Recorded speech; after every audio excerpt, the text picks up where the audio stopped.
ça où, normalement? Ah, c'est en direct. Ok. Voilà. On attend. Je pense que c'est en direct. Voilà. Des maths et bienvenue dans ce premier live donc, sur ma chaîne avec Clément d'Histoire Alsace, avec qui on va parler de la raison qui nous a poussé à parler d'histoire spécifique, c'est-à-dire histoire de Bretagne pour moi et histoire d'Alsace pour lui. Donc je te laisse te présenter. Mais, salut Bissom, comme on dit en alsacien chez moi. Je me présente Clément, effectivement, de la chaîne Histoire Alsace. Et comme l'a dit Nicolas à l'instant, nous allons parler de pourquoi on a commencé à parler d'histoire locale, spécifiquement de nos contrées à nous, et pas partir comme d'autres youtubeurs sur l'histoire du monde, l'histoire d'un pays ou d'autres, ou un événement particulier, mais pourquoi des événements particuliers, spécifiques, qui se sont passés dans nos pays. Ok, donc pour commencer déjà, je t'en prie, voilà, oui. Un petit cadeau. Merci, et de même. Merci beaucoup. Voilà. Ceci n'était absolument pas prévu. Comme par hasard, ils étaient sur le canapé. N'est-ce pas? Incroyable. Eh ben merci, je sens bien approché. Ouais, ça fera de la déco en plus pour mes vidéos. Et ils vont râler, hein, ce sera pas du breton du coup. Ouais, bon, j'ai pas que du breton derrière mon truc, mais... C'est vrai. Bonsoir. Cool, il y a quelqu'un sur le chat. Oui, il y en a un, super. Donc ça en fait deux. Bon, on va se calmer un petit peu sur ce genre de choses, sinon ça va partir dans les débats directs. Donc pourquoi parler de l'histoire de Bretagne et d'Alsace? Donc, ce qui me concerne, c'est parce que c'est relativement méconnu alors que c'est super intéressant. Et pourquoi c'est méconnu? On peut en arriver là assez rapidement. Direct, oui, forcément. Parce que y a des choix qui ont été faits dans l'éducation nationale, enfin l'éducation de l'histoire à travers l'histoire de la République, qui ont forcément mis l'accent au XIXe siècle sur le nationalisme français, vu qu'à cette époque, au XIXe siècle, c'était très nationaliste. On parle effectivement des manuels de Lavis et de Michelet en particulier. C'est vraiment les grands noms qu'on retient par rapport à l'éducation nationale, des débuts de l'éducation nationale au XIXe siècle, la Troisième République naissante voulait absolument se fortifier sur un socle commun. Et ils ont basé évidemment le tout sur l'armée, sur l'éducation nationale et sur la langue également, évidemment. Je n'ai pas oublié ça, c'est évident. Et en tout cas sur ces trois piliers en particulier. D'ailleurs, on remarque habituellement lorsqu'on parle de ces trois piliers dans la vie quotidienne encore aujourd'hui, je pense que vous le savez également, on froisse quand même pas mal de monde. Oui, forcément, vu que... Et donc, dans ce contexte d'éducation très République française de ce siècle-là, il n'y avait pas de place pour l'histoire dite régionale, même si c'est un terme que je ne suis pas super fan, mais que ça réduit un petit peu le... Oui, mais à défaut de mieux dans la langue française, on utilise ce mot-là. Oui, voilà. Et donc, voilà, et ça ne pouvait pas être mis en avant, vu que ça, par rapport à la Bretagne, ça rentre un peu en conflit avec toute l'histoire française. Il y a eu pas mal de bordel entre les deux en ce qui concerne le royaume et le duché. Des guerres, tu peux le dire. Oui. Tout simplement, il y a eu des guerres, quelques petits massacres par-ci par-là aussi. Oui, et on se souvient de Nantes. Oui. On pourrait parler de la période de la Révolution. Où... Tu avais dit qu'on avait pas en parler. Pas tout de suite. Oui. On va garder ça en réserve pour plus tard. Et donc voilà, le choix, c'est un choix à un moment donné de ne pas mettre en avant les histoires locales pour pas un peu créer une image un peu plus négative entre guillemets de l'histoire française globale qui voulait à l'époque idéaliser. C'est ce qu'on appelle le roman national. Oui. Et d'ailleurs, c'est ce que je dis habituellement, le roman national, c'est un roman. Donc, qu'est-ce que c'est un roman? C'est une fiction. C'est ça. Ça y est, je m'en vais. Ça t'est fait. Mais c'est ça. Ça sert à transmettre des idées. En fait, il se servait à cette période-là à transmettre tout un tas d'idées. Ce qu'on pourrait dire, en fait, le roman national, je vais continuer un petit peu, désolé. Le roman national, c'est une sorte de fiction, pas vraiment une fiction, sinon je vais faire taper sur les doigts, c'est évident. Mais c'est un roman, c'est une fiction qui est posée d'une certaine manière sur des faits historiques qui ont vraiment existé. Et c'est quand même un petit peu les films aujourd'hui où ils disent oui, ce film est inspiré de faits réels. Le roman national est inspiré de faits réels, mais ce n'est pas exactement ça. Oui. Voilà, oui, puisque forcément, au bout d'un moment, ils sont obligés de. Enfin, ils ont choisi certains personnages, par exemple, sur la monarchie, ils ont choisi certains personnages qu'ils ont décidé, comme François Ier, qui serait un des premiers entre uniformisateurs. Saint-Louis, Louis XII, chez moi, c'est plutôt Louis XIV, hein, c'est à partir de 1648 qu'il commence à pointer son nez par chez nous. Voilà, ils ont pointé sur certains personnages clés de l'histoire de la Bretagne ou certains clés de l'histoire de l'Alsace, mais venant d'ailleurs que de Bretagne et d'Alsace, d'une certaine manière, ou alors qui viennent de Bretagne, parce qu'on a l'exemple de Du Guesclin, par exemple. Oui, voilà. Connétable de France. Donc, pour forcément le mettre en avant et dire, vous voyez, il y a un lien entre la France et la Bretagne. C'est pas des conneries. Mais en même temps, on le dit pas. Ah non. Ah non, c'est intimement lié, vu que c'est les frontières. Au Moyen-Âge, c'était des pays voisins et qui avaient des échanges dans tous les sens. Donc, et comme je disais, tu parlais de Bertrand du Guesclin, mais je pense aussi à Anne, forcément, vu que c'est quand on dit combien de Bretagne, Anne de Bretagne, tout le monde la connaît à peu près. Oui, mais elle a une grosse partie, enfin une petite partie. C'est ça, et elle a également été présentée comme étant celle qui unifiait la France et la Bretagne et dans ce grand truc un peu magnifique. Tu me rappelles ce qu'ils ont fait justement d'Anne de Bretagne qui s'agenouillait devant Louis XII ou Louis, je ne sais plus lequel, Louis. C'était Charles VIII. Charles VIII, pardon. Et qui est mort en se cognant sur un linteau de porte en courant dans l'escalier. Au niveau épique. Oui, est-ce qu'ils en ont fait devant le Parlement de Bretagne? Oui, parce qu'ils avaient du coup après ils ont fait une statue devant le Parlement de Bretagne à Rennes pour commémorer cette union avec Anne de Bretagne qui a été agenouillée devant Charles VIII. Je crois que c'est la statue, c'est Charles VIII, et une statue qui a été explosée en 1932 par des militants bretons qui n'étaient pas tout à fait d'accord avec cette vision. Je peux comprendre, hein. Personnellement, de notre côté, on a bien explosé le monument de Turenne dans les années 80, je crois que c'est dans les années 70, enfin fin des années 70. J'ai un gros trou là, c'est honteux de ma part. Mais effectivement, le monument de Turenne à Turckheim a été explosé. Par contre, il a seulement été reconstruit en 98. Et même encore aujourd'hui, enfin, c'est un gros débat dans lequel on ne va pas rentrer maintenant et qu'on expliquera de manière dans une vidéo spécifique chacun. Hein. C'est toujours des points d'achoppement qui sont très délicats à aborder. On va rester sur du normal pour l'instant. Oui, on va pas rentrer dans tout ce qui pourrait faire polémique un petit peu. Donc en gros, pourquoi on fait cette histoire spécifique? C'est pour surtout casser les clichés. Ouais, c'est parce que l'histoire est très complexe en fait. Toute une question de point de vue, déjà, rien que sur la manière dont quand on choisit un thème, c'est un point de vue parce qu'on choisit de parler de ça, mais quand on s'intéresse aux sources, pareil, les sources étaient des personnes qui ont écrit de leur point de vue à eux, donc c'est super compliqué, d'où le croisement de sources, parce que c'est super compliqué d'essayer de se rapprocher de la vraie histoire, entre guillemets, même si je pense qu'on peut jamais, quand on étudie des périodes aussi lointaines que le Moyen-Âge, ou le Haut Moyen-Âge, on peut jamais exactement, et on ne trouvera jamais exactement la vérité, vu que personne n'était là pour raconter.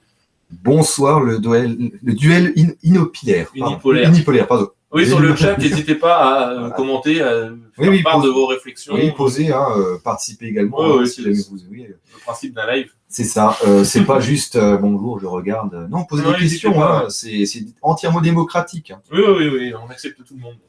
Voilà. Même les. Non, j'ai aucune connerie. Le geek breton, bonjour, salut. Des maths. Et donc voilà, je sais plus ce que je disais. Mais oui, le point de vue dans l'histoire, on peut, et tout dépend à un moment donné d'un point de vue. Et on essaie de se rapprocher le plus possible d'une neutralité en se rapprochant de la vérité historique.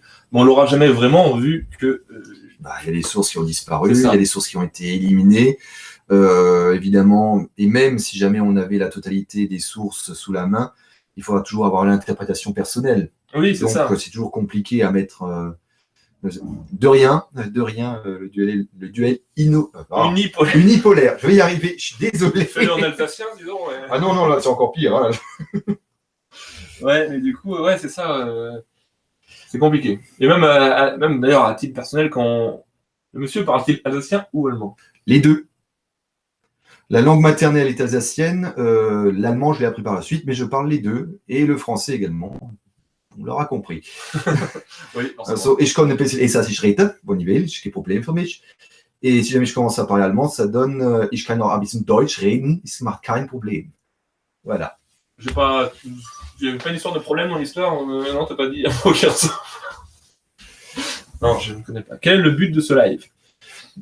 c'est de porter une réflexion sur le pourquoi on a choisi de parler d'histoire de Bretagne et d'histoire d'Alsace. Voilà, par rapport à ce qu'on aurait pu faire en choisissant, comme d'autres youtubeurs, de parler de l'histoire globale, ou de choisir un truc un peu... Alors évidemment, bien sûr, si jamais on parle dans ce sens-là, la première raison, c'est la passion. Oui.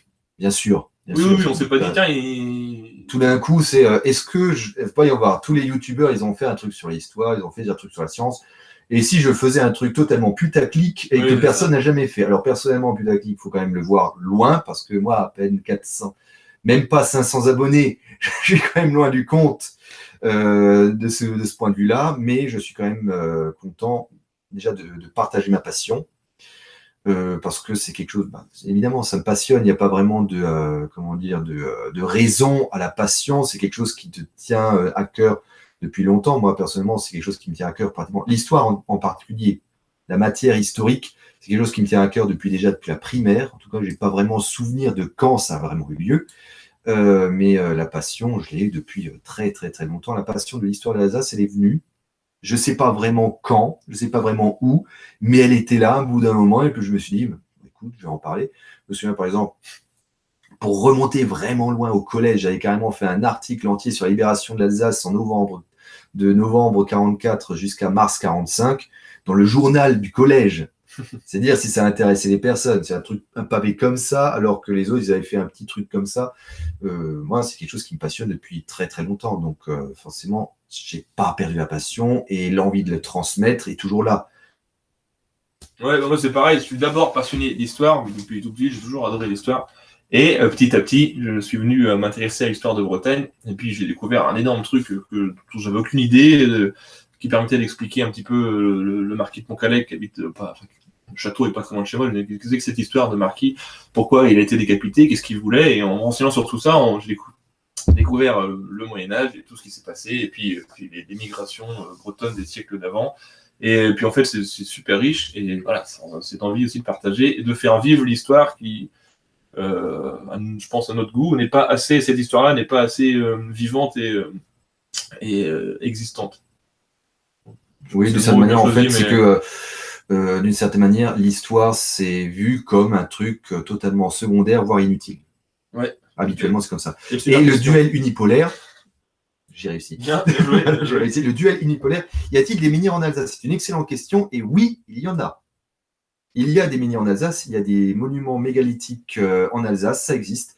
Il y a par exemple, dans le genre ouvrage cyclopéen, par exemple, je pourrais citer le mur païen du Mont Saint-Odile, qui est gigantesque, qui est... c'est comme pas mal de choses que j'ai vues en Bretagne là ces derniers temps pendant mes vacances. On en profite. Hein. Oui. Carnac, Locmariaquer, j'y suis passé rien que ce matin. C'est encore une fois, on sait que c'est des sites archéologiques, historiques, préhistoriques, mais à quoi ils servaient exactement, on n'en saura jamais rien. C'est pareil pour le Mont Saint-Odile. On ne sait pas vraiment quand il a été construit, on ne sait absolument pas pour quelles raisons. Et des menhirs, oui, il y en a eu. Et je sais qu'il y a par exemple la pierre des 12 apôtres, qui est près de Lembach, si je ne m'abuse. Mais là, la situation m'échappe, près de Lembach. Et il y a donc bien un menhir, autant que je me souvienne. La pierre des 12 apôtres a été christianisée, c'est-à-dire qu'ils l'ont taillée, ils ont mis justement les 12 apôtres dedans. Ils ont taillé les 12 apôtres spécifiquement pour en faire un monument chrétien. Voilà. Ah oui, il y a toujours eu une réappropriation des anciens trucs. De rien, le duel unipolaire. Que pensez-vous de la réunification de la Bretagne? Bon. Je te laisse répondre. Non, mais moi, il n'y a aucun tabou. Je trouve ça complètement illogique que le pays nantais soit pas dans la Bretagne administrative aujourd'hui. Et d'ailleurs, quand je parle de Bretagne, je fais une distinction entre la région administrative et la Bretagne historique, on l'appelle, mais pour moi, la Bretagne, de toute façon, c'est Bretagne historique. Donc, voilà, je ne mets pas de débat là-dessus. D'accord. Bonjour, l'histoire avec un grand G. Et écoute, ma foi, si jamais effectivement il faut faire la même chose avec toutes les régions, ils vivent le Poitou. Eh ben, je t'en prie, Fais-le. fais-le. Tu as certainement, c'est pas compliqué à faire d'une certaine manière.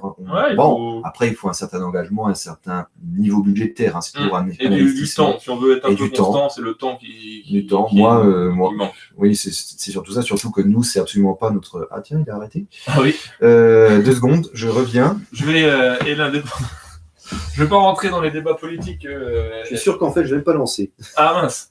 Je vais pas rentrer dans les débats politiques ici parce que voilà, c'est pas le but de ma chaîne. Moi, je fais pas de politique. Je fais vraiment que D'ailleurs, ça, on va en parler tout de l'histoire. suite. De la politique. Oui. Ah non, c'est parce que la carte SIM. Bon, tant pis. Ah. La carte. Donc voilà. Je ne répondrai pas aux questions politiques. Parce que, Tiens, on en parle tout de suite de la politique. Oui, si tu veux, mais je vais pas. Parce que, on avait prévu que vous alliez parler politique. On vous connaît. Parce que forcément, si on s'exprime sur un point de vue, ensuite, tout le monde n'est pas d'accord. Oui, voilà. Nous avons un point de vue politique. C'est évident. Chacun d'entre nous avait un point de vue politique. Moi, je le dis sans embâche. J'ai des appointances dans l'autonomisme alsacien. Ce qui s'est passé en 2014, ça m'est resté clairement en travers de la gorge. Ça continue d'ailleurs, hein, j'ai toujours pas digéré. Mais encore une fois, c'est un point de vue politique et je fais de mon mieux en tout cas pour que ça ne se transparaisse pas dans mes vidéos. Je parle de ce que j'ai envie de parler. Si jamais j'ai envie de parler effectivement d'autonomisme, un jour je parlerai d'autonomisme. Mais c'est quelque chose que je mets à part, dans une playlist à part. Je l'ai bien sûr sur ma chaîne. C'est politique. Tout simplement, c'est politique sur la chaîne Histoire d'Alsace. Mais encore une fois, c'est très dangereux. C'est très difficile de parler politique et surtout de politique récente. Moi, par exemple, j'ai mis en lien sur la vidéo que j'avais faite sur la totalité de l'Union territoriale, j'ai mis en lien la totalité des sources que j'ai utilisées. Gigantesque, tellement gigantesque que YouTube me l'a refusé. C'est tellement énorme le commentaire que j'avais mis que YouTube avait refusé. Internet a coupé en bas et j'ai regardé sur la box, il n'y a plus Internet et il y a Kevin 2 qui t'a vu et il me dit que vous ne captez pas là. Démarrage en cours. Bon, on recommence. Alors, voilà. En attente. Du coup, j'espère qu'ils ne sont pas restés sur le premier. Donc, on a eu un petit souci de connexion, visiblement. Peut-être que je ne sais pas ce qui s'est passé. Mais voilà, on fait la suite. Mais Breton. Désolé de ce qui s'est passé. Hein, petit problème. Problème technique. Ouais, on a perdu Internet. C'est la Nazareth, ils n'aiment pas ce qu'on dit. Oui, apparemment. C'est les reptiliens Illuminati, jacobins, qui n'aiment absolument pas de ce qu'on parle, donc voilà. Forcément, ils ont tenté de faire taire, mais ils n'y arriveront pas. Ils n'y arriveront pas. On est unis. Voilà, exactement. Hein. Parce qu'effectivement, hein, la blague actuelle, hein, qu'est-ce qui sépare l'Alsace de la Bretagne? C'est ça, la France. C'est la France. Un petit pays qui sépare. Voilà, vous êtes 3 pour le moment, mais j'espère que les autres de la première vidéo vont revenir parce que on était. Non, je trouve ce temps tellement normal. Et ça, Ah, d'accord. Ok, non, voilà. Ok. Du coup, oui. Donc, on était en train de parler finalement des liens entre politique et nos histoires. Oui, voilà. Encore une fois, ce que je disais, c'est un outil. Ça reste un outil, et celui qu'il faut punir, finalement, celui qu'il faut Bonsoir, blâmer. Le monstre du Loch Ness. Bonsoir. Et celui sur qui il faut cogner, finalement, c'est pas sur l'outil, parce que l'outil, il n'a rien fait, il ne fait que suivre la main qui guide. C'est celui qui a la main, c'est-à-dire celui qui utilise l'outil. C'est lui qu'il faut punir, et pas forcément l'histoire en elle-même. Ça n'a aucun sens. C'est vrai, c'est une bonne réflexion. J'approuve. Après, alors, il faut qu'on récupère après la coupure. Grosse coupure. Intempestive de plus de 5 minutes. Là. On croise les doigts. Oui, je sais pas. L'autre fois, on a essayé, ça marchait très bien, mais bon, là, ça. C'est parce qu'on en a absolument besoin que tout fasse tout foire. C'est ça. Donc, n'hésitez pas, si vous venez d'arriver sur la vidéo, à commenter dans l'espace commentaire pour faire part des réflexions et on rebondit dessus, et c'est très bien. Donc voilà, bonsoir, le monstre du Loch Ness. Voilà. C'est pas des blagues, hein, c'est quelqu'un qui a vraiment ce pseudo. Ouais, c'est bien. C'est donc pas d'ici. Oui, c'est pas très beau, j'avoue, le vent. J'étais à Loch Mariaker ce matin, hein, je garantis que disons que les gouttes arrivent à l'horizontale. Ouais, c'est la Bretagne. Du coup, j'arrête pas de dire, hein, c'était un temps cliché. Ouais, c'est vrai. Le Vesmat également.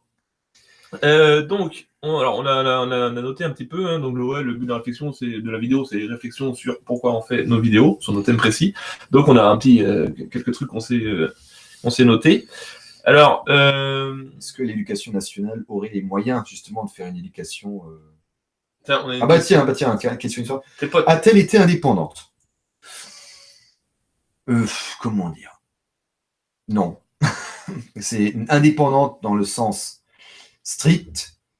Non, elle n'a jamais été indépendante. Elle a été autonome, elle a même été très autonome pendant quelques mois, voire pendant quelques jours, elle a même été libre d'une certaine manière.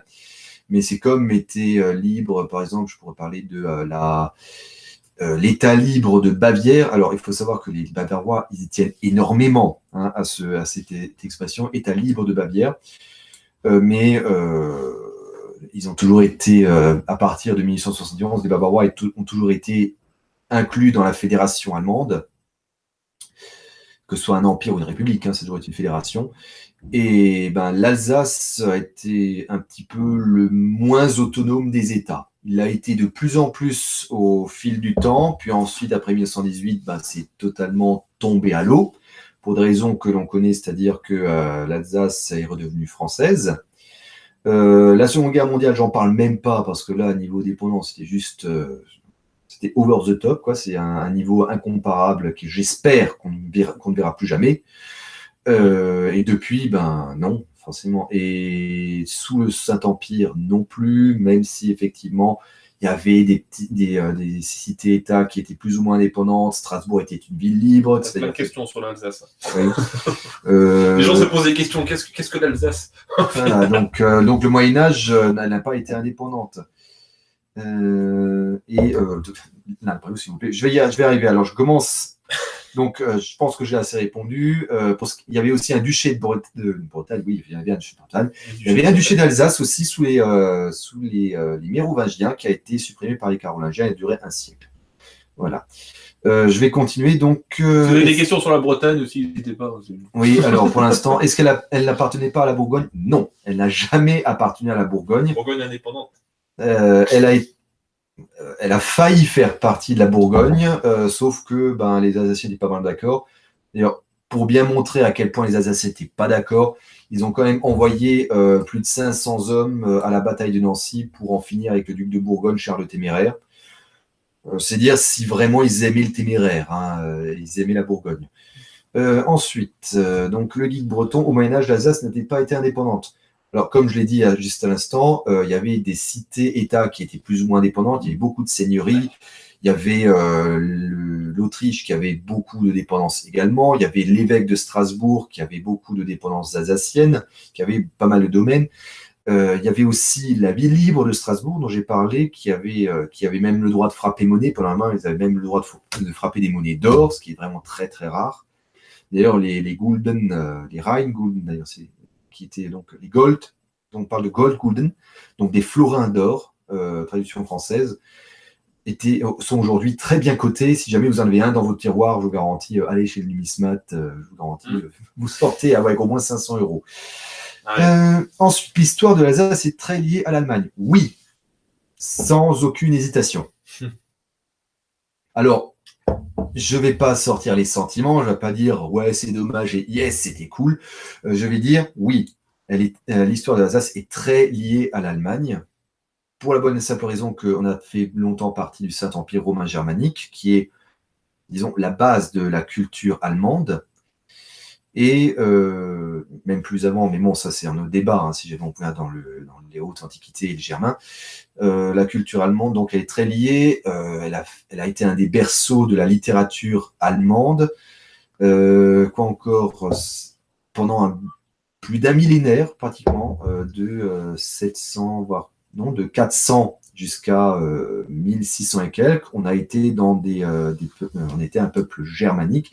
Donc, que ce soit les Alamans, que ce soit ensuite le duché de Souabe, le duché d'Alsace, on a été considéré comme étant un pays germain, c'est-à-dire du parler germanique. vu que fait que la frontière linguistique était sur les Vosges. Et pendant un bout de temps, les Allemands disaient Da wo der Deutsche Sprache klingt, da ist Deutschland. C'est-à-dire que là où il y a un parler allemand, c'est l'Allemagne. C'est-à-dire que pendant un bon bout de temps, l'Allemagne n'avait pas vraiment d'entité politique à proprement parler. Donc, ils se disaient, donc, culturellement, là où il y a des Allemands, c'est l'Allemagne, point. Ils ne se posaient pas plus de questions. Et le fait d'unifier l'Allemagne, c'était très récent. Mandra Math, oui, pour répondre.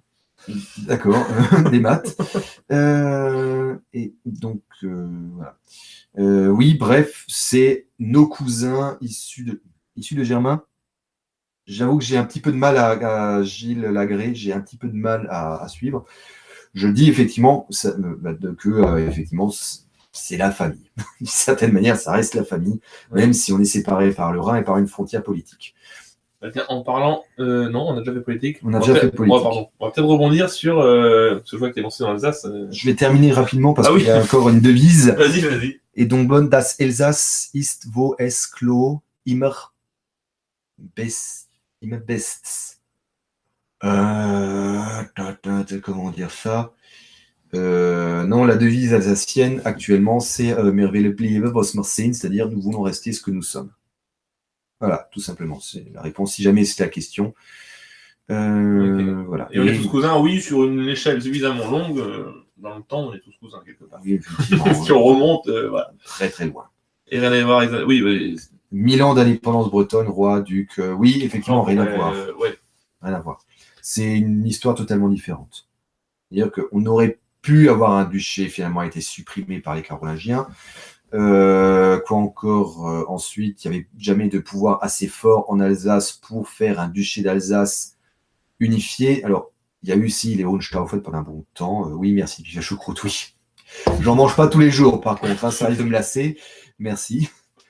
Et donc, tu veux les crêpes tous les jours, n'est-ce pas? C'est ça. Tous les jours.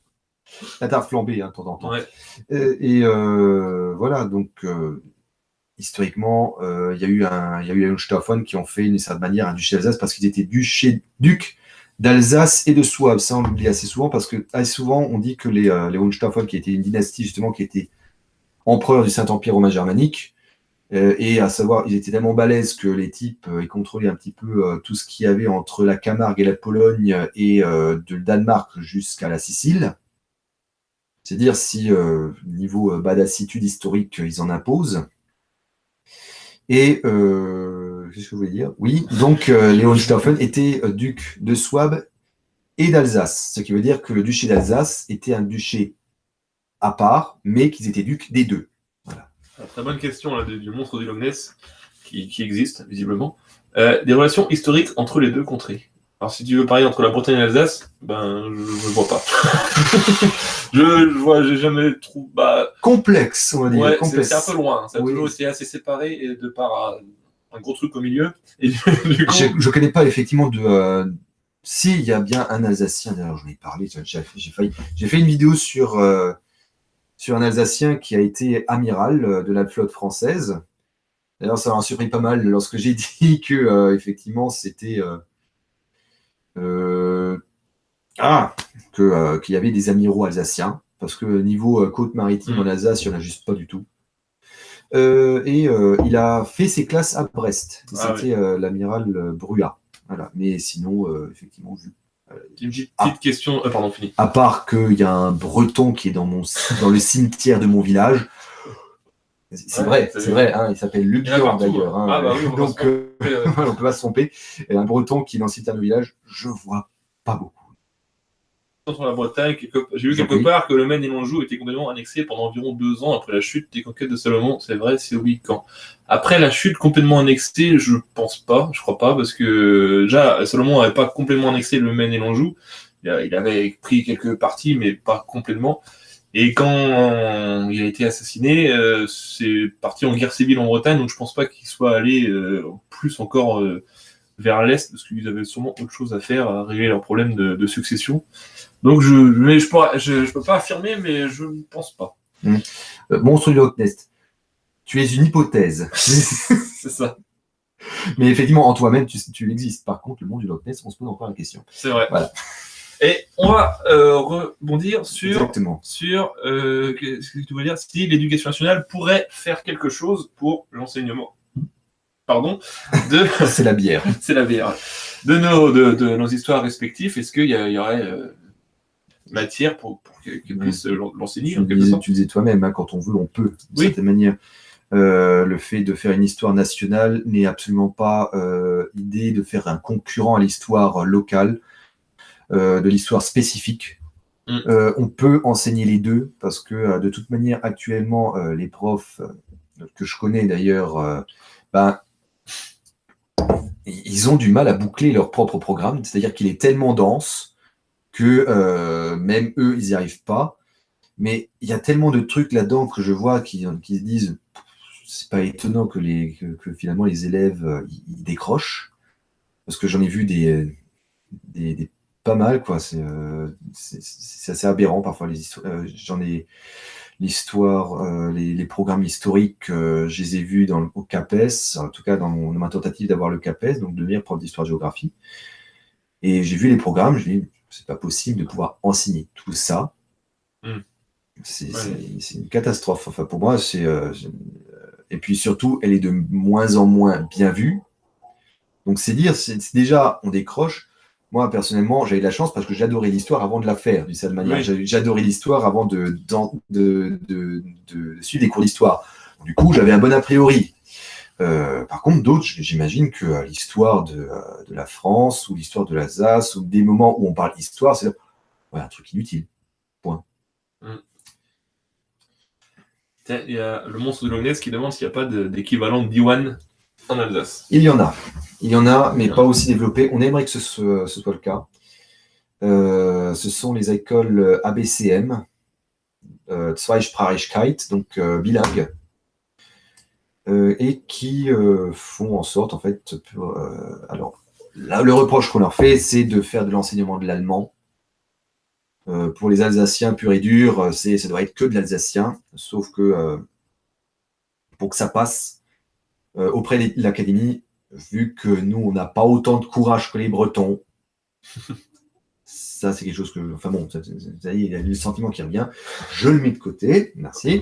Donc, c'est que pour que ça passe auprès de l'académie, en fait, on fait également de l'enseignement de l'allemand, mais sur la base alsacienne. Et tout récemment, on a lancé des classes immersives de maternelle, d'immersives en alsacien, pour que justement les enfants soient baignés dans un bain d'alsacien, qu'ils se comprennent entre eux, qu'ils puissent parler ensuite, parce que c'est dans les premières années justement que la langue alsacienne se forge, au moins la base, pour ne pas la perdre ensuite.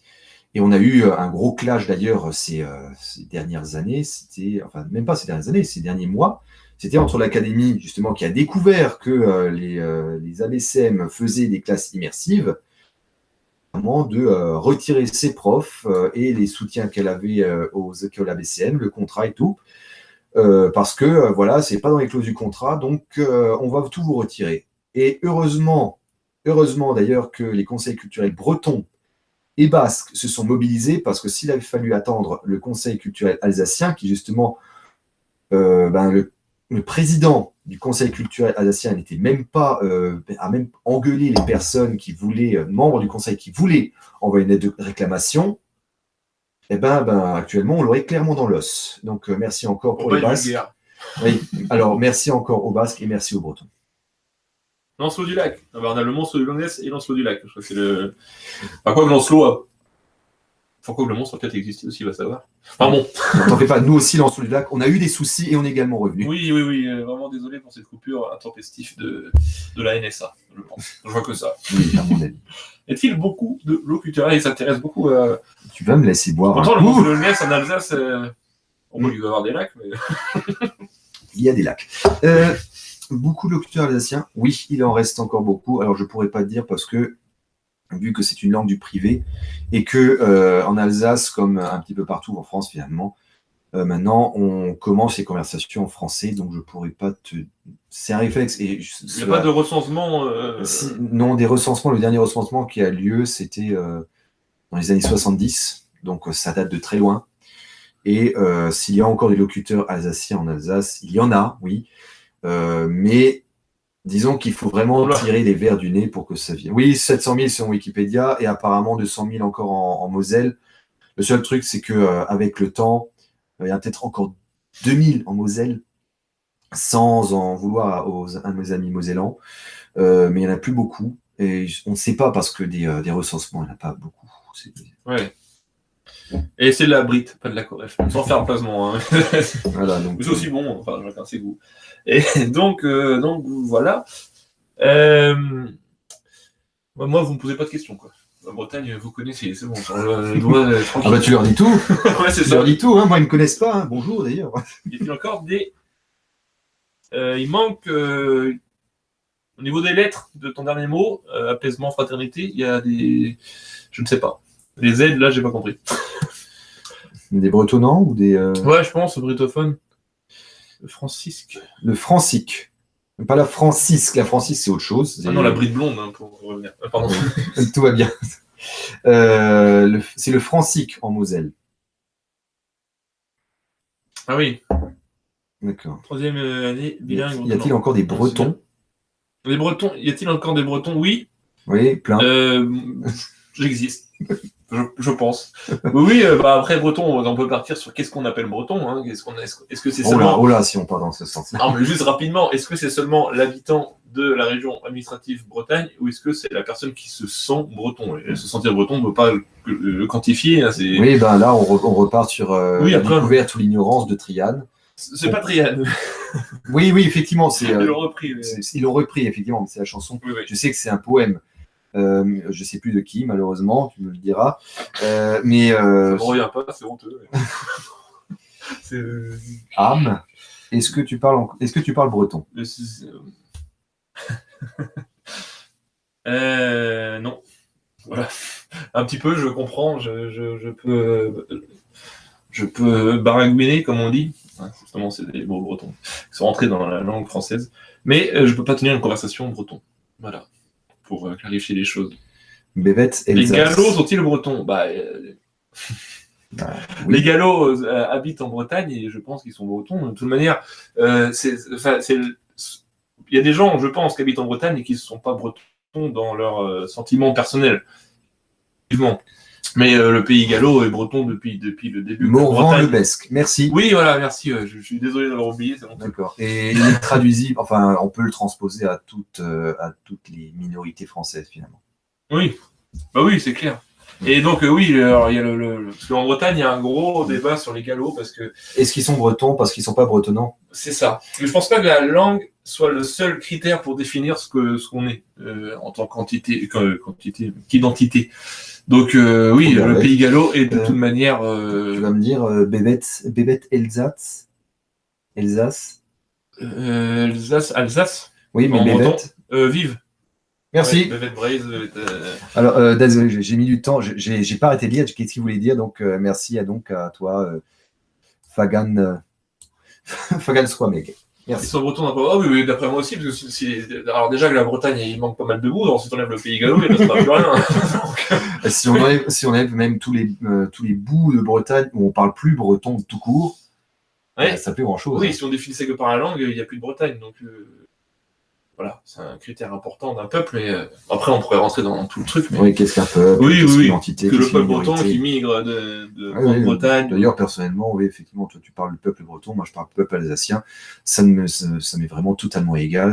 Pour moi, c'est une définition qui colle tellement bien à nos vies, finalement, qu'il n'y a pas autre chose que peuple. Il n'y a pas autre chose que peuple. On ne peut pas trouver autre chose que peuple. Non. C'est clair. Ils ont trouvé un truc pour supplanter, finalement. Pour éviter de dire peuple, ils disent identité. Ah ouais, mais identité, c'est très... C'est tellement facile, en fait. Mais en même temps, même identité, maintenant, ça commence à déranger. Ouais, c'est ça. Donc, ils vont trouver un autre mot, bien sûr. Oui, sentiment. On peut trouver tous les mots qu'on veut. Évidemment, il faut appeler un chat un chat. Et un breton. Puis voilà. Un alsacien, un alsacien. Oui, un alsacien, un alsacien. Voilà, donc qu'est-ce qu'on a d'autre comme pourquoi des vidéos? Ah oui, pourquoi pas des livres, des conférences ou ce genre de choses? Pourquoi des vidéos? Parce que c'est dans l'air du temps. Bon, maintenant, ça fait l'effet de mode est un peu passé, je trouve. Hein. Enfin, les vidéos, ça fait longtemps qu'il y en a sur YouTube, sur la durée de vie d'Internet et de YouTube. Mais justement, c'est un moyen d'expression un peu différent qu'un livre, vu que c'est vivant. Enfin, il y a du mouvement. Et ça permet d'être diffusé plus rapidement, de toucher une plus grande cible voilà, rapidement. Et d'autant plus que des livres, au niveau de la Bretagne, des livres, il y en a quand même pas mal maintenant. Si on s'intéresse au sujet, il y a des rayons un peu partout de livres sur la Bretagne, il y en a quand même quelques-uns.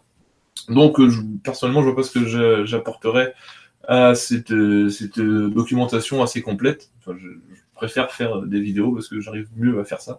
Écrire un livre, c'est un peu plus compliqué. Merci donc, Lancelot du Lac.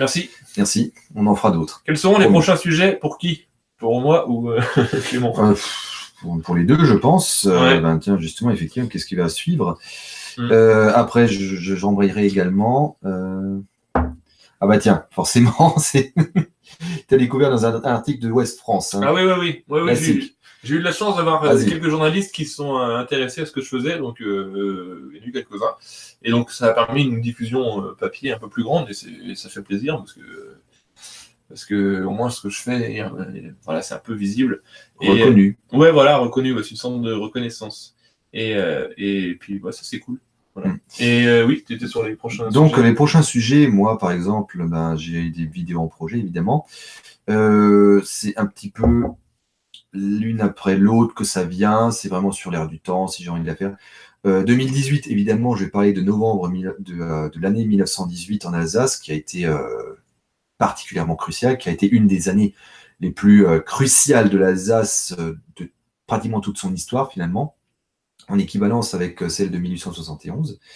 J'ai une vidéo qui, lorsque j'aurai fait le générique de fin, de début, devrait sortir incessamment sous peu, je crois 2 semaines, où là par contre je change totalement ma manière de voir, je change de ma zone de confort et je vais me balader à l'extérieur avec voix narrative, avec de montrer en fait un petit peu de patrimoine, et pas juste du patrimoine bête et méchant, c'est-à-dire regardez cette église qui a été construite en temps et temps, ça m'intéresse pas. Ça reste dans le thématique, et le sujet, bon, je vais le dire comme ça maintenant, le prochain sujet, c'est le siège de Strasbourg qui a eu lieu en 1870 lors de la guerre franco-allemande. Voilà. Et donc du coup, je vais parler de mes prochains sujets aussi, mais je réponds juste pour creux sur apaisement, fraternité. Le roi Salomon, oui, je vais voir cette histoire parce que j'ai fait 2 vidéos sur le roi Salomon à mes débuts. Donc, mais j'explique sa vie, j'ai pas expliqué après ce qui se passe, mais tu pourras aller les voir si t'as pas vu. Et merci Lancelot du Lac de dire que le live est sympa, parce que j'espère que ça vous plaît, ce qu'on fait. On en fera d'autres. Bon, oui. Probablement pas en commun, parce que là, c'est exceptionnel. C'est vrai que c'est intéressant. Parce que là, on profite du fait que je sois en vacances en Bretagne. Alors, effectivement, j'ai pas choisi la meilleure saison parce que pratiquement tout est fermé. Ouais. Mais au moins, ça limite mes choix et au moins, je peux voir au moins le maximum que je peux. Oui. Bon, j'ai toujours pas vu Edmond, alors que c'est juste à côté de l'hôtel. C'est une honte. Par contre, j'ai vu pas mal de choses magnifiques. Hein. C'est un très beau pays. C'est vrai. Et sur. Je vais dire, par contre, Lancelot du Lac, pardon. Apaisement et fraternité. Merci la Bretagne. Si tu comptes sur moi pour la Bretagne, ça va être difficile. Ouais. On va alterner, je vais faire l'Alsace, tu vas faire la Bretagne. Et voilà, merci pour l'Alsace. Et avant de continuer les questions, je vais juste parler de mes prochains sujets parce que ça me permet de. Oui, j'aime la Bretagne. Pas de problème. J'aime l'Alsace, j'y suis jamais allé, mais je vais y aller. Ça viendra. Pour ceux qui, du coup, si vous suivez ma chaîne, ça fait quelques mois que j'ai absolument rien fait sur la chaîne, il n'y a rien qui est sorti. Mais ça souffle, ouais. Mais là, la prochaine vidéo, elle arrive dans la semaine prochaine. Elle est finie, avec 2-3 trucs à fignoler et elle est terminée. Voilà. Ouais, donc je reprends le truc et ça parle de la guerre de la Ligue, donc guerre de religion, les protestants en 1590. Tiens, oui, je rebondis sur apaisement, fraternité. Merci pour la France. Oui, parce que nous, on serait d'accord de voir, par exemple, des vidéos sur la Bretagne, la Corse, le Pays Basque, l'Occitanie en général, le centre, le Val-de-Loire, la Picardie, la Lorraine. Moi, ça me ferait plaisir parce que c'est des choses qui me passionnent en général. C'est quelque chose que, comme on dit, c'est vu que la qualité en plus, c'est une vidéo de bonne qualité. Donc merci. Donc voilà pour continuer. Donc de voir les autres histoires des autres pays de France, on attend que ça. On n'attend que ça, Ah vraiment. Moi, je veux voir, je veux voir d'autres choses. Je veux découvrir la Corse, je veux découvrir le comté de Nice, je veux découvrir la Provence. C'est quelque chose que je La veux Normandie. Ouais, la Normandie, bien sûr aussi. C'est quelque chose, bon, avec les petites gaillards qui vont venir ensuite, qu'on fera certainement ensemble. Et, voilà, c'est quelque chose qu'on attend avec impatience. Si jamais vous venez d'une autre région, si vous venez de Lorraine, si vous venez de Normandie, si vous venez, ce qu'on avait dit avant, le Poitou, faites des vidéos. Montrez votre histoire locale parce qu'elle est toujours passionnante. C'est pas parce que c'est pas la grande histoire que ce n'est pas passionnant. Ouais. Et de quel coin de Bretagne êtes-vous? Alors moi, je suis du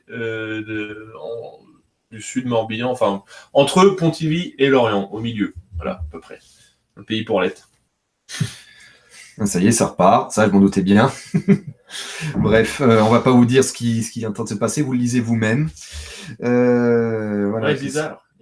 Pour en revenir finalement à l'éducation, ce qu'il y a rapidement, c'est que justement, l'éducation n'a d'une certaine manière pas, ils estiment ne pas avoir le temps de parler de ça. Nous, on estime que ce serait un outil d'intégration formidable que de dire, oui, voilà la grande histoire de la France, et voici l'histoire de là où vous allez vivre. Ce qui serait beaucoup plus intelligent que, voilà, en gros, il s'est passé ça, maintenant démerdez-vous. Je trouve ça très réducteur. Et c'est la LCR. Moi, je me souviens, tiens, une petite anecdote sur la LCR, la langue et culture régionale. Je pense que vous avez ça aussi dans les collèges, dans l'éducation nationale en Bretagne. Langue et culture régionale, c'est quoi? C'est une matière? Oui, c'est une matière optionnelle. Vraiment, c'est optionnel, facultative. Pareil, mais... Bref, non, maintenant c'est LCA parce que c'est langue et culture d'Alsace. Ok. Ouais, c'est plus compliqué que ça, mais. Oui, maintenant que c'est à nous, enfin, c'était parce que maintenant c'est plus à nous. Bon, pardon. Ouais. C'est que je me souviens toujours de l'anecdote de à quel point c'était la base, mais vraiment la base au début. J'étais vraiment au tout début de cette option. Ça venait de sortir, j'étais tout content. Je suis allé à tous les cours. Ça m'a permis d'avoir mon bac d'ailleurs. Je suis très content. Et je me souviens encore du prof qui était venu. C'était tellement l'improvisation, la pfuche, comme on dit chez moi. Donc, c'est la pfuche, c'est de l'improvisation complète. Je me souviens que j'étais au CDI, j'étais sur l'article d'Encarta, sur l'Alsace, évidemment. Et je vois le prof qui faisait de la SCR, ça lui fait des heures supplémentaires, donc du fric un petit peu supplémentaire. Ça lui fait une heure de plus. Et il me demande justement il regarde derrière mon épaule et il dit: tiens, ça a l'air intéressant. Tu veux pas tu veux pas me sortir ça? Ok, d'accord, pas de problème. Tenez, voilà. Et je lui sors.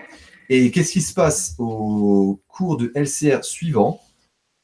Il me sort exactement l'article Encarta, mais ligne par ligne.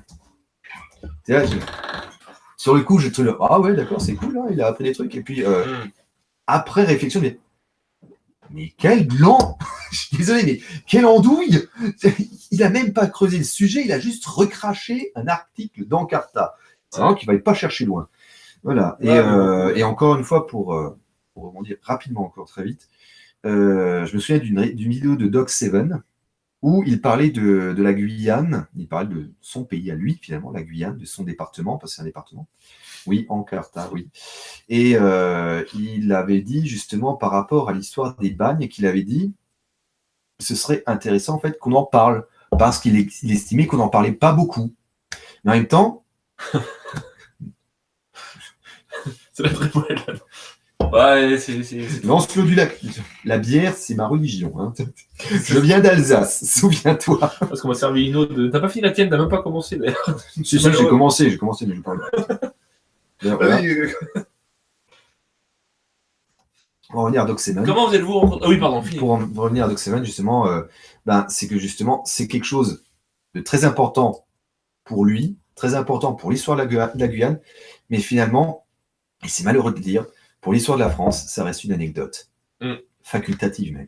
Bah oui, pour la grande histoire définie comme telle, ouais. Voilà. Exactement, Lancelot du Lac. Alors, comment vous êtes-vous rencontrés? En fait, il existe un groupe sur Facebook qui est fondé par Nota Bene et Nota Bene, Parlons Histoire, et Parlons Histoire. Oui, autant que je sache. C'est Parlons Histoire qui m'y a invité. Et puis, par la suite, Nota Bene avait invité Nicolas, ici présent, à rejoindre le groupe. Et en fait, il y a pas mal, soit des youtubeurs, soit effectivement des historiens qui... Ah, il a reconnu le t-shirt.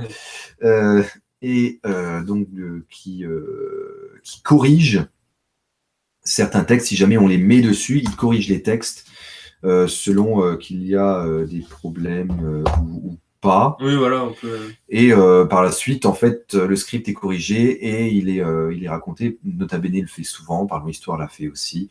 Je ne l'ai jamais fait, je devrais le faire, mais en même temps, bon, peut-être. Ouais, parce j'ai que, jamais lu les scripts. Donc, moi non plus, mais je devrais certainement le faire parce que... J'ai une fois demandé une information que j'avais fait sur le loup blanc, donc un chef chouan, Vincent Le Tinténiac. Voilà, et je savais pas pourquoi son surnom c'était le loup blanc en fait. Et j'ai demandé sur ce groupe et il y a quelqu'un qui connaissait un descendant de cette personne-là. Et du coup, j'ai pu l'appeler et je ne savais pas non plus pourquoi on l'appelait le loup blanc, mais voilà. Tu peux avoir des contacts comme ça. Intéressant, ça. J'ai jamais su pourquoi on l'appelait le loup blanc, mais D'accord.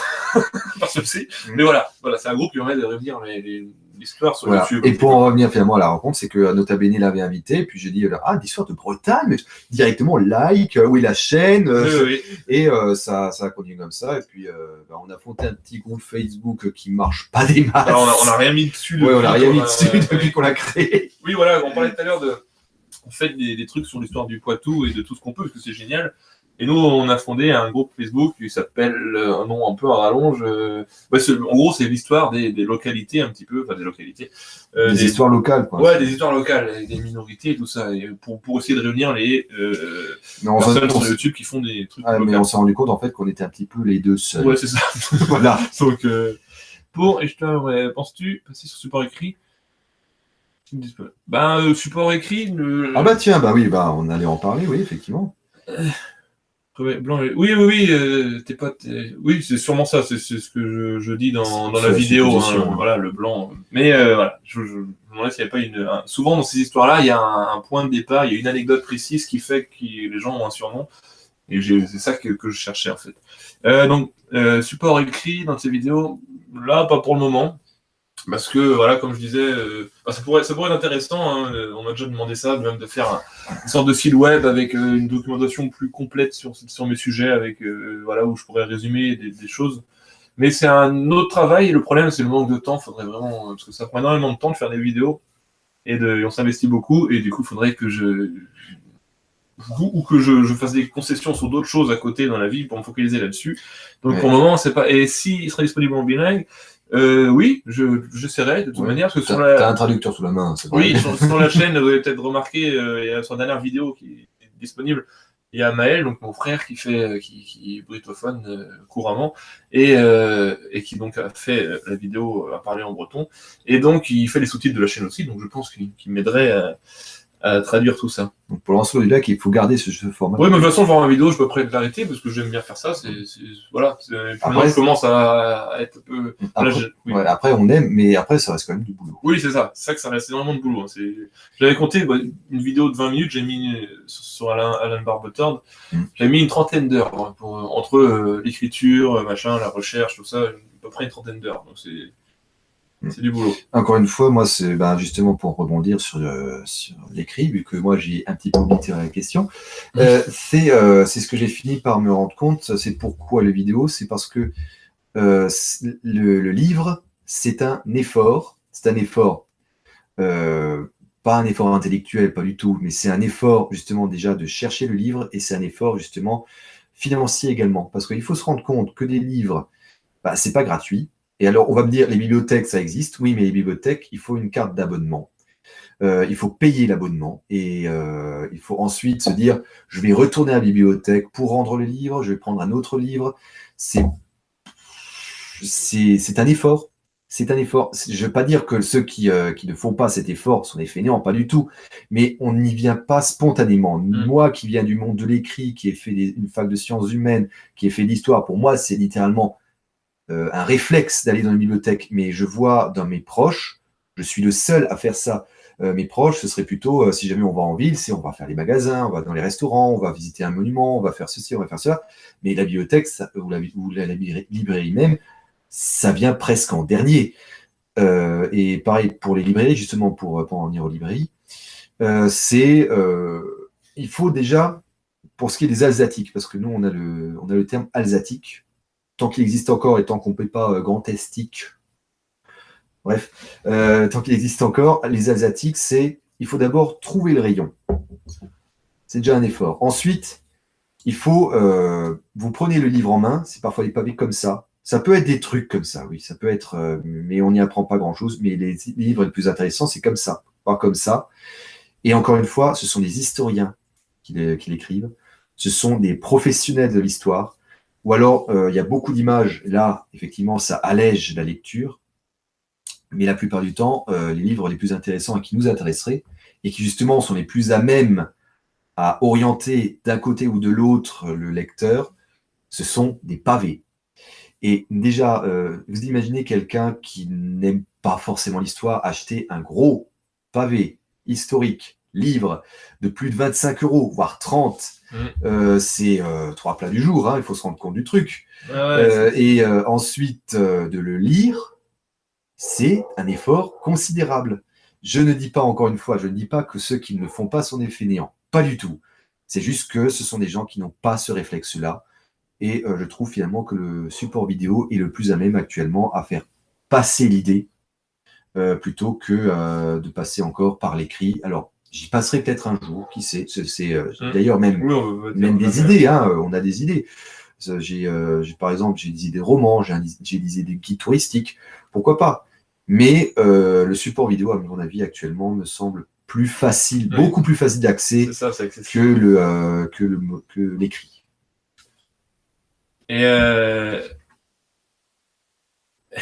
merci pour la réponse. J'espère que nous aurons bientôt votre très agréable traducteur. Bah, ça tombe bien. Je vais dire bonjour à ta une fan. Oui, je sais. Ok. Et là, le très agréable traducteur. Voilà. Oui, il parle breton couramment. Hein. On va se décaler un petit peu, du coup. Voilà. Ah oui, attends, il y a la latence. Il y a 15 secondes. Il y a 15 secondes de décalage. Vous ne savez pas, mais il y a 15 secondes de décalage en fait entre le moment où on filme et on parle et la vidéo qui est lancée. Voilà, donc Maël, c'est mon frère, c'est lui qui a fait les sous-titrages sur. Apparemment. Sur les vidéos. Voilà, en fait, oui, le décalage. Oui, voilà. Et donc, soit dans la vidéo qui a présenté en breton, parce que moi j'ai un niveau beaucoup plus bas. Oui. Et je suis au centre de la question, désormais. Voilà, c'est ça. Tu vas parler. Désolé. On s'excite, traducteur. Voilà. Et moi, non. Moi, j'ai pas. Bon, donc sinon. Je te rappelle que tu as une copine. Ah oui, c'est vrai. Vous contribuez avec la vidéo à faire vivre l'histoire et à rapprocher les gens. Bah oui, parce que l'histoire, c'est important qu'elle soit vivante et que les gens soient rapprochés. T'as totalement foiré la réponse. Ouais, c'est ça. Non, du coup, est-ce que l'histoire populaire vous intéresse ? Ça, je trouve ça vachement intéressant. L'histoire populaire, mais c'est l'histoire populaire de cette manière. Alors, c'est vrai que je l'ai remarqué. Tradition du métier, pardon. Oui. C'est vrai que moi, dans ce que je fais, dans ce que je présente, c'est ça reste la grande histoire de Bretagne, entre guillemets, quoi. Je reste quand même sur les ducs, les rois, les Lancelot du Lac, c'est l'histoire de ma vie. Du coup, l'Alsace est cernée. T'as l'Allemagne d'un côté, t'as la France de l'autre. Pardon. Et donc, mais ça peut être très intéressant ensuite de faire sur des trucs plus populaires, entre guillemets, quoi. Tout ce qui est tradition. Ah non, on est moche, nous. Hein. Ah non, c'est toi qui es beau maintenant, voilà, c'est bon, t'as gagné. C'est ça. Combien de temps a pris à traduire la dernière vidéo en breton ? Quelle dose de travail ? Bah, ça tombe bien. Oui. Bah, pour traduire à l'écrit, je sais pas, je dirais pour 10 minutes, il faut une après-midi entière, quoi. Donc 2, 3, 4 heures, même des fois, ça dépend, parce qu'il faut traduire déjà, et ensuite il faut faire la mise en forme à l'écrit, que ça soit assez lisible, qu'on puisse lire sans que ça aille trop vite ou inversement. Donc c'est assez important, ça demande du temps quand même. Surtout que la dernière vidéo, on l'a traduite pour l'oral, et ensuite, pour la mettre en ligne, on a dû mettre des sous-titres en breton et en français. Donc ça demande pas mal de travail. C'est ça, donc il est vachement utile. Voilà, j'avais un peu de temps. Donc moi j'étais en vacances. Mais voilà. Mais oui, donc on ne voit plus que la chemise rouge. Et oui, les Blue Mat, c'est vrai. Et moi, on me voit encore, oui, c'est bon. Le décalage. Je viens de boire. Et oui, c'est vrai que Maël, vous ne connaissez pas beaucoup, mais en général, mes dernières vidéos, les vidéos, je lui les montre avant, il me dit ce qui va pas, ce qui va. Il fait presque partie de la chaîne. Mais bon, si je gagne des thunes, il aura que dalle. Ouais, comme toi, comme moi, hein, on est très loin du compte. Oui, ouais, d'ailleurs, pareil, on ne gagne pas les 100 et des 1000 en faisant des vidéos YouTube. Bien au contraire, d'ailleurs, c'est une misère. Et on a un métier à côté, quoi. Sinon, on n'arriverait pas à joindre les deux bouts. Moi, oui. Ouais. Toi, c'est monétisé tes vidéos? Elles sont monétisées, mais encore une fois, c'est pas les 100 et 1000 que je gagne avec. Hein. J'ai grand maximum, la dernière vidéo qui a vraiment fait le buzz, c'était un remake de la vidéo sur les drapeaux alsaciens. Ah, oui. Et il y a à peine 1200 vues. Quoi. Oui. Mais maintenant, moi, je suis content avec 1200 vues parce que sinon, c'est entre 400, 300. Ça ne passionne pas les masses. Oui. Enfin, bon, moi, elles ne sont pas monétisées, donc je gagne absolument rien, en fait. Et puis voilà, pour l'instant, je ne vois pas l'intérêt de les monétiser parce que je ne gagnerai pas grand-chose. Et donc, c'est entièrement du temps libre, j'en retire rien du tout. Et voilà, c'est pour partager avec les gens. Je suis gentil. Donc, pourquoi parlons-nous d'histoires spécifiques? C'est spécifiquement bretonne et spécifiquement alsacienne. C'est ça. Les histoires sont spécifiques en elles-mêmes. Voilà. Elles sont définies en tant que telles. Voilà. Et donc, on en parle parce que sinon, personnellement, je ne l'ai pas trouvé sur YouTube. Je pense que toi, pas des masses non plus. Oui, c'est ça. Je trouvais que c'était un manque, en fait. Je me dis, ce que j'adorais, passionné de l'histoire de Bretagne et de Bretagne en elle-même pour qu'elle survive autant de temps que possible. Et donc, je me suis dit, quand je regardais les vidéos de Nota Bene et de tout un tas de youtubeurs, je me dis, ce serait génial comme format de le faire avec l'histoire de Bretagne.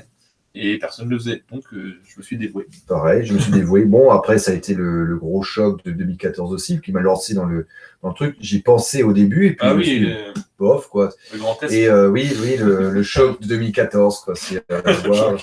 C'est l'ultime trahison, c'est 1871 Empire, voilà. Vous pouvez prendre ça comme vous voulez, c'est quelque chose c'est une période de ma vie que je déteste, mais qui m'a effectivement poussé à lancer la première vidéo, qui elle a fait énormément de vues. Ouais, qui a fait plusieurs milliers de vues, et je suis très content. Par contre, je ne peux plus la voir en pâture. Parce que c'est effectivement la première. Je débute. Elle est dégueulasse, le son est immonde. J'hésite à mort. Voilà, le texte est à peine ficelé. Et c'était limite de l'impro. Et je regarde le truc maintenant, je peux juste plus le voir. Quoi. Je regarde 5 minutes et c'est fini. Moi, c'est pareil, c'est la première qui a le mieux marché et j'avais même pas de texte. J'ai fait que de l'impro par contre. Et ouais, bon, c'est pareil, je peux plus le regarder, c'est une catastrophe. Voilà, donc, et voilà, c'est également pour pallier un manque. D'ailleurs, justement, en parlant de manque, moi, un des projets que j'ai, alors ça, c'est également des vidéos à venir, c'est pas pour maintenant, mais une des vidéos que j'ai, c'est de faire la totalité de l'histoire de l'Alsace en vidéo, un épisode après l'autre, évidemment, parce que sinon c'est beaucoup trop gros, des épisodes de 10 minutes, un quart d'heure à chaque fois par période. Et parce que, justement, pour poser une base, pour poser une fondation par rapport, justement, à quelque chose qu'on n'a pas vu à l'école et que les gens ne connaissent finalement pas. Ça, c'est une question pour toi. L'Alsace est définitivement historique. Maintenant qu'elle n'existe plus, c'est méchant. Disons que... Oui, c'est méchant, parce que il faut savoir que... Bref, alors... Kerr-les-Vénèze, j'y suis arrivé. Oui.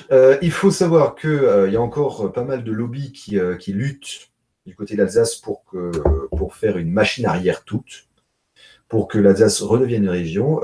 C'est encore largement refusé. Il y a des sondages qui sont sortis. 84% des Alsaciens sont toujours contre. La plaque Grand Est est celle qui marche le moins. Il faut savoir ça. Les gens préféreraient encore... Ils préfèrent mettre des plaques corse, bretonnes, voire même Hauts-de-France plutôt que Grand Est. Et pour ce qui est de, définitivement, n'existe plus. Maintenant, elle n'existe plus effectivement en tant que région. C'est vrai, c'est un fait. Mais disons que fait ce qu'on peut pour revenir sur ces décisions qu'on trouve totalement arbitraires et injustes. Voilà. C'est vrai. Samuel, peux-tu nous traduire la phrase en breton? Oui, que c'est bien de proposer des vidéos, des émissions en breton, où on peut parler en breton, de choses qui ne sont pas forcément liées à la Bretagne non plus. Oui, ça c'est intéressant. Je trouve que c'est avec Maël, on s'était dit quand on a fait la vidéo sur sur le pays pour l'être, l'histoire du pays pour l'être, parce qu'on s'est dit, on pourrait faire une vidéo en breton et parler de la langue bretonne en breton, mais ça, c'est pas forcément ce qui est le plus utile, ça existe déjà. Voilà, c'est trop fait, même. Et pour que la langue vive, il faut essayer il faut la faire vivre sur d'autres sujets, d'autres thèmes, et c'est pour ça que. Mais on en fera d'autres, j'ai des idées en tête, mais là, j'étais un peu en pause. Pareil pour l'alsacien d'ailleurs, pour rebondir un petit peu sur le sujet des langues, c'est que pour moi, la prochaine vidéo que je vais faire, elle sera également, alors pas tout de suite, malheureusement pas tout de suite, mais il y aura une version alsacienne de la prochaine vidéo que je ferai sur le siège de Strasbourg. Très bien. Je te propose d'arriver sur la dernière question, parce qu'il est. Finalement, est-ce qu'on a une autre passion? Parce que souvent on nous dit, tu fais de l'histoire, la Bretagne, l'Alsace, et voilà, ça. Vous avez que ça, quoi. Alors que non, on n'a pas que ça. Non, on n'a pas que ça. Personnellement, par exemple, alors j'ai fait une petite liste. Alors, qu'est-ce que j'aime en dehors de la Bretagne? Alors déjà, les animés, les mangas, le Japon. Voilà. D'ailleurs, pour ce qui est des séries américaines, tout ce qui est les séries Star, c'est-à-dire Star Wars, Star Trek, Stargate, Battlestar Galactica. Pour ce qui est du reste dans le domaine historique, parce que ça reste une passion de base, tout ce qui est dans les années 20, ça c'est quelque chose que j'adore. La Seconde Guerre mondiale, bon, c'est dans le sens reconstitution historique, c'est quelque chose que je préfère. L'archéologie expérimentale, c'est génial. Et pour ce qui est du reste, je suis également bibliophile, donc j'adore les livres. Rien que d'avoir le livre, en fait, même pas besoin de le lire, c'est juste avoir le livre, ça me fait plaisir. Et pour ce qui est des genres littéraires, je suis très post-apo, fantastique et uchronie. Très complet. Très complet, oui. J'ai réfléchi. Ouais. Moi, c'est sur la première partie, c'est pareil, je suis un gros fan de science-fiction et puis de Star Wars en particulier. Enfin, je parle des Star Wars de George Lucas. Hein. Les derniers, je suis un peu mitigé. Non, c'est nul. Et donc, c'est vous. Et d'ailleurs, oui. D'ailleurs, j'en profite pour faire la pub pour Maël parce qu'il a écrit des livres de science-fiction. Pas en breton, ça n'a rien à voir, mais il a écrit des livres de science-fiction parce qu'il adore ça aussi. Puis il est là, donc voilà. Et donc voilà, tous ces films-là. Et sinon, je suis un gros fan de comics aussi. Je lis beaucoup de comics. Voilà, tout ce qui est super-héros et compagnie. D'où le t-shirt, il y en a qui ont reconnu. Et de jeux vidéo, je joue pas mal aussi, ça prend du temps. Non, tu joues pas? Si, bien sûr. Oui, effectivement, pour ce qui est des jeux vidéo, Fallout, la dernière fois, en raison de l'Uchronie avec Wolfenstein. Ah ouais, j'ai pas fait. Le dernier Wolfenstein, d'ailleurs, j'ai pas pu prendre le dernier Wolfenstein parce que j'ai pas la carte graphique pour. Je l'ai acheté et j'étais là dégoûté. Ouais. Et du coup, voilà. Et puis sinon, j'adore les animaux, j'en ai une petite dizaine à la maison de différentes espèces. Tu as pu voir les furets dans une vidéo d'ailleurs. Chien, chat. C'est ça. Mouton, bouc. Ça, c'est dans le jardin là derrière. Et une copine. Oh. C'est méchant. Et donc voilà. Et sinon, de quel côté la reconstitution historique? Ah, pour moi, oui, ça. C'est ça. De quel côté? Oui, forcément. Les deux, toujours le meilleur. Je prends du meilleur partout, hein. Oui. Que ce soit pantalon rouge ou alors bleu de Prusse. Et il y avait la question, est-ce que c'est compliqué de lier YouTube et activité professionnelle, vie privée, entre les recherches, montage? C'est un choix, en fait. Faut faire des concessions sur certaines choses pour prendre du temps pour le montage, pour le tournage. Aussi, le tournage, ça va relativement vite, de mon côté. Le montage, moi, ça prend. Le montage, c'est long, mais le tournage, ça va, quand c'est bien préparé. Le montage, moi, ça prend plus de temps parce que, contrairement à toi, j'utilise beaucoup de films. Oui, c'est vrai. Beaucoup de films et de documentaires qui ont déjà été tournés. Donc, après, évidemment, je fais les sources. Je dis, voilà, ça vient de là, ça vient de ce film-là, j'ai trouvé, voilà, bref. Et moi, je surcharge assez souvent d'éléments dans le montage parce que déjà, ça m'éclate de voir le résultat final. Oui. Et surtout ça, parce que si jamais je ne voyais pas le résultat final, s'il n'y avait que le boulot, je vous garantis que je laisserais tout tomber depuis longtemps. Mais encore une fois, c'est compliqué entre activité professionnelle, vie privée et YouTube. Oui, parce que moi, les grosses périodes de creux dans YouTube, c'est lorsque je bosse. Il faut savoir que je bosse à Europa Park. Chaque année, je suis saisonnier, donc je commence en mars, je termine en novembre. Et cette période, c'est souvent un énorme creux niveau vidéo où je n'ai pas le temps Ouais, ça prend énormément de temps. où j'écris mot par mot, un mot par jour, quoi. C'est assez épuisant, surtout que je vis à peu de choses près 1 heure de route de mon lieu de travail, ce qui est quand même assez balèze certains jours, surtout lors de la haute saison où tu rentres, tout ce que tu fais, c'est t'allonger sur le canapé, tu dors, tu te lèves tout habillé, tu retournes. Ça m'est arrivé 1 fois et je me suis dit 2 fois, non. Voilà. Ouais. Je pense qu'on va pas tarder à mettre un terme, c'est 7h30. Oui, bien On sûr. reste encore 10 minutes, si tu veux. On peut rester encore une petite dizaine de minutes, oui, effectivement, pour. On arrête à 7h30. Oui. Donc, Par exemple, on peut parler effectivement de la langue parce que moi, j'avais pensé à la langue. Par rapport, en fait, chaque langue est l'équivalent, en fait, c'est un traducteur de la culture locale. Et chaque langue aussi, ça me fait rebondir là-dessus, c'est intéressant, c'est un mode de pensée unique. Voilà. D'où l'importance de la diversité des langues. Voilà. Est-ce que je peux commencer, par exemple, il y a des mots, j'ai retenu un mot justement qui n'existe, mais j'ai rien trouvé dans la langue française, pourtant c'est un mot primordial en alsacien comme en allemand d'ailleurs, c'est Heimat.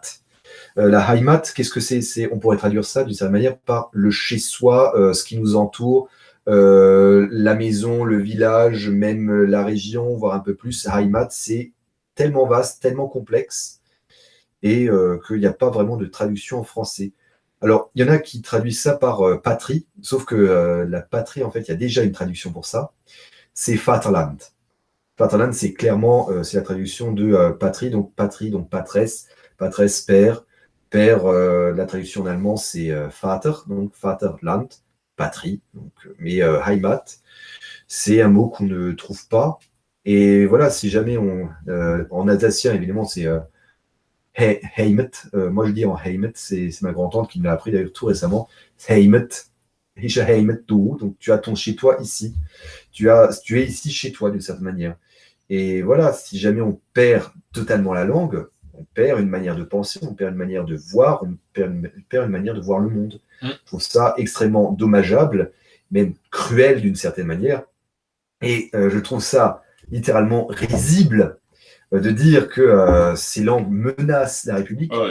J'ai assez souvent On entendu. rentre pas dans le sentiment. C'est pas du sentiment, c'est pas du sentiment, c'est une réflexion que je me suis faite. C'est que si on considère que les langues régionales, à leur niveau actuel, sont encore une menace pour la République, c'est qu'elle ne tient vraiment pas à grand-chose. C'est vrai. Qu'est-ce que tu penses des langues, Maël? Toi, vu que toi, t'es... Des langues en général, bon. De ce concept-là, de la langue bretonne, de l'importance, de la menace pour la République. Oui, non, mais évidemment, c'est important de parler sa langue, c'est un héritage en plus. Quand on parle d'histoire, la langue, c'est le lien avec le peuple auquel on appartient, donc forcément, c'est important, c'est une manière de penser. Après, nous, des spécificités, par exemple, je peux donner un exemple. Je sais que en breton, par exemple, on va compter sur une base de 20, ce qu'on ne trouve pas en français, et donc on va considérer qu'on a nos 20 doigts, et non pas seulement 10, donc on part de 20 en 20, et on retrouve ça en français avec 80, par exemple, qui est resté du gaulois, et donc il y a le lien entre le breton et le gaulois qui peut se faire comme ça, et donc ça amène forcément à penser différemment, même en niveau de maths, à compter différemment, par exemple, puisqu'on pense là autrement quand on a une vision plus large. Voilà, on va penser de tout de 20 en 20, et donc c'est plus facile de compter de 20 en 20 en breton, par exemple. Donc ça amène à d'autres manières de voir les choses. Ah oui, c'est ça, tout le temps, ouais. Vive la République. Voilà. Est-ce que vous aimez les Jacobins? C'est lié à Vive la République. Les Jacobins, alors déjà, on fait, je trouve, une utilisation assez excessive de ce mot-là aujourd'hui, parce qu'on l'utilise, mais personne ne sait exactement ce que c'est. Ses amis, bon courage pour le site. Merci à toi, Apaisement en Fraternité. Et oui, Jacobin, d'ailleurs, il faut savoir que c'est des Bretons à la base. C'est le club breton donc, qui était à Rennes. C'était des bourgeois qui s'unissaient pour parler philosophie, surtout des philosophes des Lumières. Et qui apprend tous les jours. Hein. Et ça s'appelle Club Breton. Ils sont montés à Paris, puis ils ont créé leur cercle, et ils se sont dit que ce serait intéressant d'appliquer la philosophie des Lumières à un État. Enfin, c'était plus compliqué que ça, mais en gros. Et petit à petit, ils ont pris de l'ampleur, et c'est devenu ils ont pris un nouveau nom, parce qu'ils ont siégé au couvent des Jacobins, du coup c'est le club des Jacobins. Et après, dans le club des Jacobins, il y a Robespierre, il y a la compagnie, on connaît tout ce qu'ils ont fait. Mais voilà, à la base, c'était un groupe de penseurs bretons de philosophie qui voulaient essayer d'appliquer des principes philosophiques à un État. Et j'ai fait une vidéo d'ailleurs là-dessus, sur les réflexions philosophiques sur la Révolution française, donc n'hésitez pas à aller voir, c'est bien. C'est le bien, oui. C'est bien, j'ai dit pas le Exactement, bien. c'est le bien aussi. Voilà, mais le problème, c'est que les Jacobins, actuellement, le terme a totalement changé. Finalement, il désigne désormais ceux qui sont les tenants de l'une et indivisible, comme on dit habituellement. Maintenant, c'est le terme, ça désigne ces genres de personnes, quelles qu'elles soient, hein, de quelque bord politique qu'elles soient, de quel parti politique qu'elle soit, de quel métier ou voilà, la philosophie actuelle jacobine, c'est ceux qui sont, il ne faut qu'une seule langue, qu'une seule histoire, qu'une seule république, qu'un seul État. Enfin bon, c'est le genre de truc que j'ai déjà entendu quelque part, que j'ai pas envie d'entendre, pour faire simple. Et je trouve que ça dérive, enfin, là encore, actuellement, je trouve que ça dérive vers quelque chose qui ne me plaît pas trop. Mais ça, je garde ça pour moi. Alors, on va arriver sur la fin, là, de toute façon, parce que sinon on pourrait rester causé jusqu'à minuit. Mais... Oui. Y aura-t-il une rediffusion aussi en bas de... Oui, la vidéo sera... Bon, là, du coup, elle est en 2 parties, parce qu'il y a 20 premières minutes, on a une coupure de courant, donc voilà. Et ce sera sur la chaîne YouTube. On pourrait regarder... quand je ne connais pas la deuxième personne. Vous pourrez regarder tout sur la chaîne, ma chaîne YouTube, et je pense que tu vas les prendre aussi. Oui, je vais les récupérer également. Donc elles seront disponibles, voilà. Même si c'est peut-être un peu long, mais si vous voulez regarder, c'est bien. Ça, vous pouvez nous admirer, et c'est quand même pas mal. On va pas supprimer ça comme ça, quoi. Non. C'est un petit peu mais pourquoi pas d'autres? C'est vrai que c'est intéressant, le live. J'en ferai probablement aussi, maintenant que je sais comment ça marche. Oui, on a récupéré le Comicscope, hein, tu me diras. Oui. Welcome qui a fait quand même plus de 1000 km. Hein, ouais, pour ça. Pour ça. Donc, on va mettre un terme. Maël, t'as un mot à dire pour finir? on va chacun faire un mot de la fin. Ah non, non, déjà je suis arrivé. Il est arrivé à la fin. Donc, à la fin. Mais non. Comment sensibiliser Allez, une dernière question. Allez, on fait une dernière question. Allez, tant qu'à faire, allez. Parce qu'il vient d'arriver en bonsoir. plus. Donc, oui, non, t'en fais pas. T'as de la chance, t'arrives juste à temps. Et clique, et donc allons-y. Comment sensibiliser plus de gens sur l'importance de sortir de ce système ultra centralisateur pour se recentrer sur la région de France et remettre en avant les différentes cultures et la langue et tradition? Comment faire? Comment sensibiliser? Oui, voilà. Regardez nos vidéos. Et partager nos vidéos, à partager à fond. Que dire d'autre? Sinon, oui, effectivement, sensibiliser plus de personnes. Envoyez-les sur les sites touristiques, envoyez-les sur des... Pour se rendre compte des différences qu'il peut y avoir et de l'importance de la diversité. Balancez-leur des livres, dites-leur, ça se trouve là-dedans. Faites-vous également, effectivement, d'une certaine manière, les apôtres de la diversité en France. Et surtout, n'hésitez pas. On a toujours peur d'effrayer les gens lorsqu'on leur dit oui, mais c'est plus compliqué que ça, et puis on a peur qu'ils partent. Jamais avoir peur, toujours y aller, toujours aller de l'avant, toujours avoir le courage d'aller de l'avant. C'est ce qu'on fait actuellement. Je vous garantis que pour moi, ça n'a pas été facile pour la première fois de me mettre devant une caméra, et surtout après de me dire ça, on va le voir sur le web. Je vous garantis que au départ, si personnellement j'avais pas aussi j'ai une expérience de figurant de cinéma, je me suis dit, de toute façon, c'est des films que je verrai jamais, on va voir juste comme ça. Mais là, c'est vraiment être en premier plan. Mais voilà, avoir le courage et continuer dans ce sens-là et dire qu'il n'y a pas juste une chose qui existe en France, on est multiples. Voilà. Bon, oui, il y a encore d'autres questions, mais on va arrêter parce que sinon, effectivement, on pourrait durer longtemps. Je vais faire une uchronie sur l'Alsace. J'en ferai une un jour. Voilà. Ouais, on pourrait, ce serait très marrant, mais bon, voilà. Donc, voilà, ce live touche à la fin. Donc, merci de l'avoir regardé et d'avoir participé dans le chat, c'était sympa. Et pour ceux qui ne l'auront pas vu, vous pourrez le regarder après, mais si vous le regardez... J'ai pas vu beaucoup d'Alsaciens, mais bon, j'ai pu répondre à pas mal de questions quand même, qui sont pas si mal et qui concernent mon domaine également. Oui, c'est vrai que j'ai appris des choses aussi sur l'Alsace. Et donc, Bevette Braise et Bevette Alsace. Oui. Et sur ce, et le sauce. Je vous dis Trugaré à Kenavo. Vas-y, en Alsace. Osso, salut pissom, un pispol. Voilà, Chino. Chino.